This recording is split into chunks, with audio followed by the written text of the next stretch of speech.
So I'm going to explain the top training principles and methods to grow muscle more efficiently. Number one, it all starts with progressive overload. This is simply the gradual increase of weight lifted over time. So for an example with bench press, week 1, you hit 3 sets of 5 with 100 pounds. Week 2, you move to 110. Week 3, move to 120 pounds.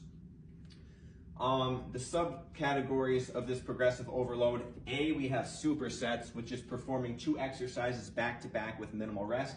For an example, a bench press and a fly, and a squat or a leg curl. Number 3, letter B is similar, but this is giant sets. So this is now you're performing several, 3, 4, maybe even 5 sets consecutively with minimal rest. This works great with body part training like arms, biceps, triceps, legs. C, we have drop sets. So this is simply like, say for an example, you're hitting 3 sets of 5 with a squat with 250 pounds. You're going to drop the weight and increase the volume. So 200 pounds for 10, set 3, 150 pounds for 15 reps. Cluster sets, for an example, if your goal is to hit 8 reps with 225, but you can only hit 6 reps consecutively, you rack the bar, rest 15 to 20 seconds, and hit the other 2 reps. This is if you can't hit a certain weight for a certain amount of reps. That short little rest interval allows your body to accrue more volume, more efficient for muscle growth. And then D2, rest pause, is very similar, but it's more work capacity based. So for an example, your goal is to hit as many sets and reps within a given time. Number 2, we have time under tension, otherwise known as TUT.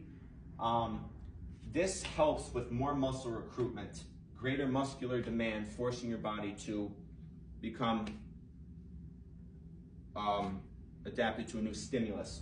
So for an example, instead of bench pressing fast like we normally do, 1 up, down, 1 down, we're gonna apply a 3-second negative tempo, 3-second concentric tempo. Number 3 is range of motion, ROM. This is a full concentric and eccentric motion. This works more muscle fibers. How many times do we see people in the gym ego lifting? They're going quarter squats, half rep bench presses. By using the full range of motion, squat, full range of motion bench, full range of motion up, we're recruiting all of the muscle fibers that are meant to be worked within that lift. Number 4 is mind-muscle connection. Can you feel your muscle being worked?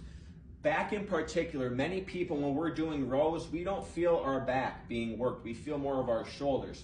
This is the power of being in the present moment when we're working out. You have to feel every rep, engage every muscle, lock your mind in, and you will grow. This is one of the biggest secrets. Number 5 is isometrics. This is great if we're plateauing to build muscle, plateauing to build strength. We're holding weight at a given range of motion of failure. So say for example with the barbell curl, come up to 90 degrees, you're gonna hold as long as you possibly can.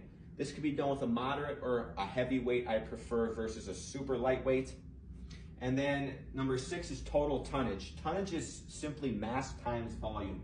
So for example, if you're doing flat dumbbell bench press for 5 sets of 5 with 100 pounds, you're gonna multiply 5 by 5, which is 25, times that by 100 pounds, and you have 2,500 total pounds of tonnage within your workout.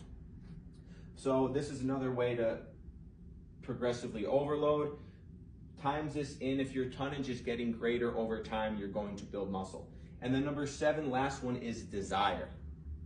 This is the most important formula that cannot be missing here. If you truly want to go into the gym and build muscle, if you have that energy and you have that passion, you're gonna employ all of these methods.